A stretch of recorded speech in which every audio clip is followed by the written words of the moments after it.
అన్న ఇంతమంది ఫోన్లు పట్టుకొని మధ్యలో దర్శిందా బాబు ఎక్కడ దిగింది అన్న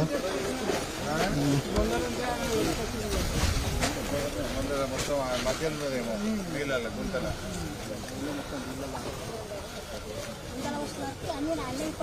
బాబు అట్లా ఇచ్చుకుందామని పసరాజ్ ఆయన ముసలైన ఇటు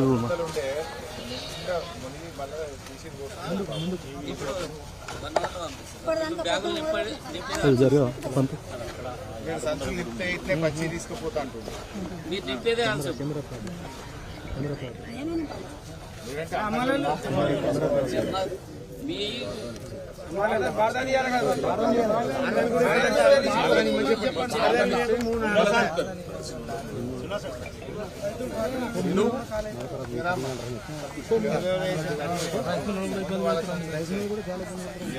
ఒక్కొక్క లారీకి 3 క్వింటాలు 4 క్వింటాలు కడిగి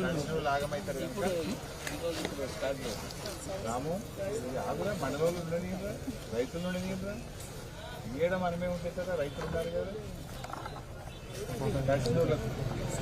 సంచులు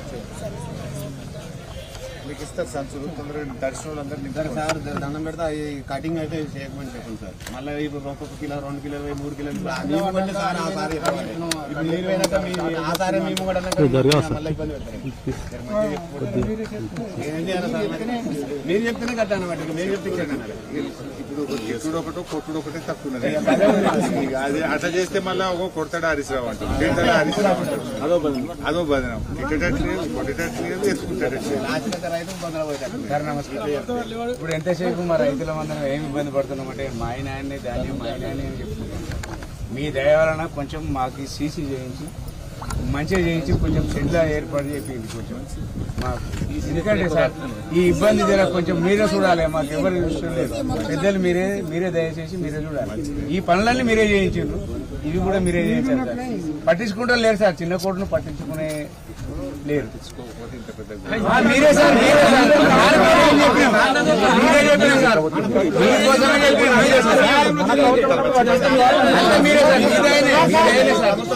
సార్ మీదైనా సార్ ఈ కాంగ్రెస్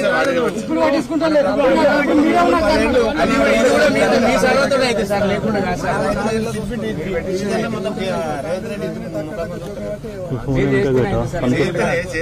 నాకు బాధ్యత లేదా చేయాలి సార్ మీరు ఎందుకంటే మమ్మల్ని బాధ్యత లేదా మమ్మల్ని మీ కొడుకులు లెక్క చూసుకుంటారు మేము కూడా కాళేశ్వరం నీళ్ళు తెచ్చిపెట్టి ఈ పంట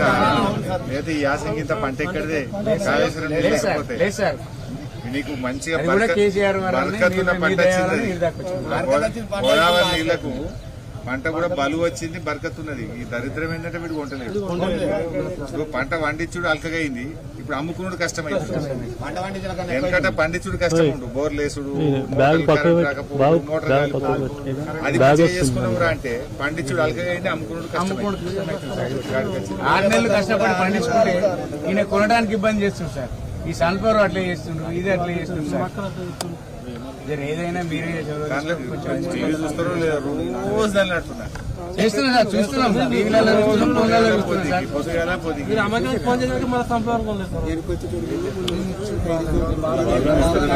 గవర్నమెంట్ ఏంటో సార్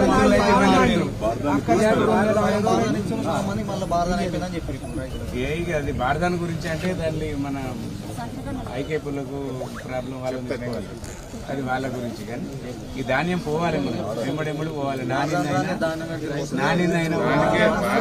పొద్దుగా 6 గంటలకు సార్ వస్తున్నారు సార్ మీరు మీకు ఆ బాధ్యత ఉంది కాబట్టి వచ్చింది సార్ బాధ్యత లేని వాళ్ళు ఎవరు రాలే ఇప్పటిదాకా సార్ మీరు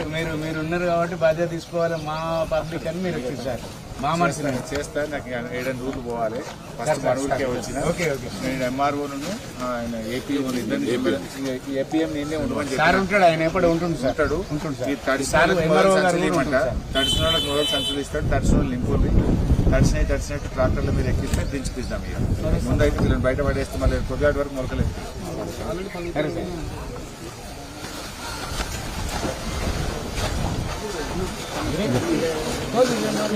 సైడ్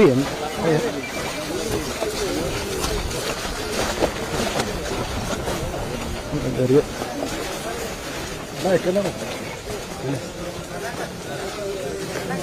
నేను ముందట ఈయన పెడతాడు మరి ఈయన పెడతాడు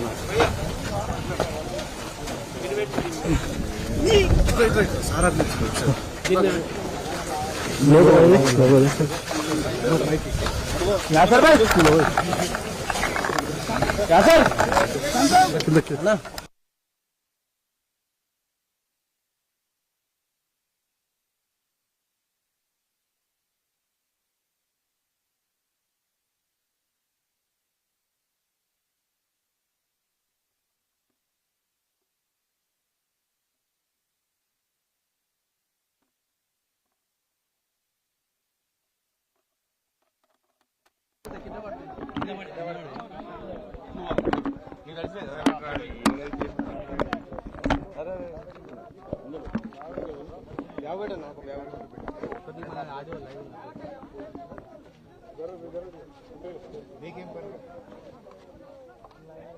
ఓకే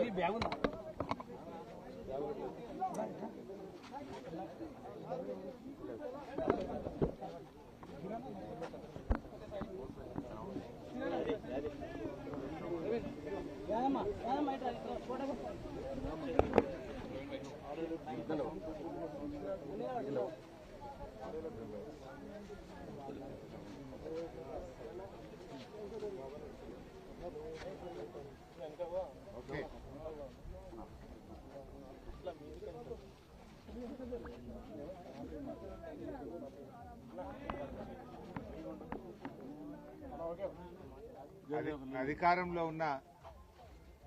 రెండు ప్రభుత్వాలు కూడా బాధ్యత విస్మరించి ఈరోజు రోడ్ల మీద ధర్నాలు చేస్తూ రైతులను మోసపుచ్చుతా ఉన్నారు. ఇవాళ రాష్ట్రంలో అధికారంలో ఉన్న కాంగ్రెస్ ప్రభుత్వం వడ్లు గాని మక్కలు గాని సన్ఫ్లవర్ గాని శనగలు గాని జొన్నలు గాని కొనండి అంటే కేంద్రం మీద నెపం నెట్టివేస్తూ పెంచిన పెట్రోల్ డీజిల్ ధరలు తగ్గించాలని కాంగ్రెస్ నాయకులు ఒకవైపు ధర్నా చేస్తా ఉన్నారు. ఇవాళ కేంద్ర ప్రభుత్వం ఎఫ్సిఐ లెవీ కోటా రాష్ట్రానికి ఇవ్వకుండా రాష్ట్రంలో మక్కలు గాని శనగలు గాని జొన్నలు గాని సన్ఫ్లవర్ గాని రాష్ట్రానికి కోటా ఇవ్వకుండా సకాలంలో ఎరువుల కోటా ఇవ్వకుండా వాళ్ళేమో వడ్లు కొనాలి అని బీజేపీ భరోసా అనుకుంటే వాళ్ళు రోడ్లెక్కి తిరుగుతా ఉన్నారు. ఢిల్లీలో అధికారంలో ఉన్నోడు రోడ్లెక్కుతుండు, రాష్ట్రంలో అధికారంలో ఉన్నోడు కూడా రోడ్డెక్కే తిరుగుతుండు. అంటే తమ బాధ్యతల్ని విస్మరిస్తూ రైతాంగాన్ని అలా ఇబ్బందుల పాలు చేస్తున్నది ఢిల్లీలో అధికారంలో ఉన్న బీజేపీ, రాష్ట్రంలో అధికారంలో ఉన్న కాంగ్రెస్. ఆనాడు కేసీఆర్ గారు బీఆర్ఎస్ ప్రభుత్వం ఉన్నప్పుడు 10 ఏళ్లలో ఎరువులకు ఇబ్బంది రాలేదు, 10 ఏళ్లలో వడ్ల కొనుగోలుకు ఇబ్బంది రాలేదు. మరి ఈరోజు ఎందుకు వస్తా ఉంది? మీకు చిత్తశుద్ధి లేదు. రైతుల